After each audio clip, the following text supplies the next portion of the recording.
on NADCO report. After 3 months of difficult negotiations, the National Dialogue Committee submitted its report last Sunday.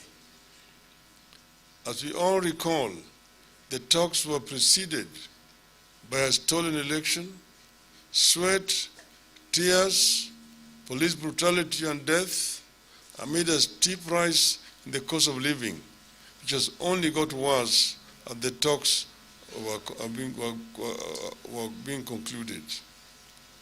We want to thank all the people of Kenya, the media, fraternity, and other stakeholders for exercising great patience and restraint as the dialogue continued.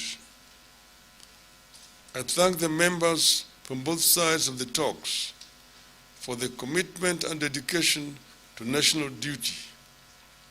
After the initial tension and mistrust, which was expected, the parties gelled and worked well together. The document the team has come up with is ultimately imperfect and unfinished, but it is a good beginning.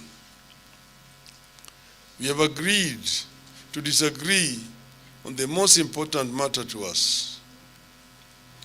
We made what we believed were reasonable proposals on how to address the rising cost of living.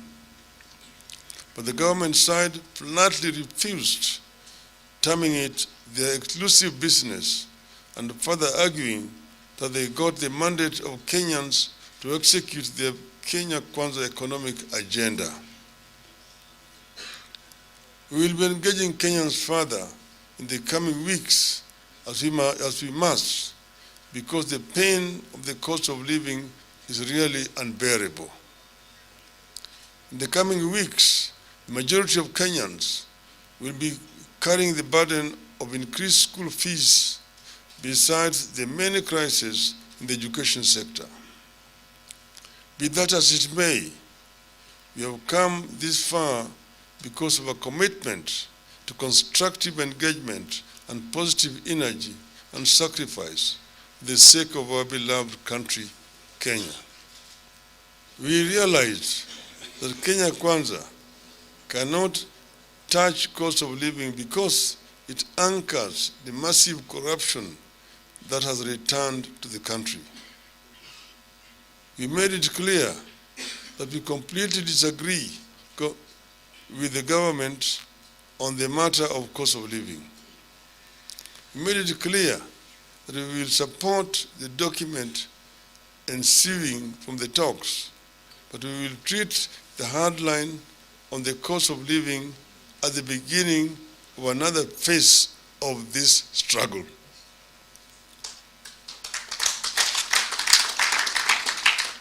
We will seek other ways to press the government to listen to the cries of the people and bring down the cost of living. The other ways will include, but will not be limited to, consultations with the people.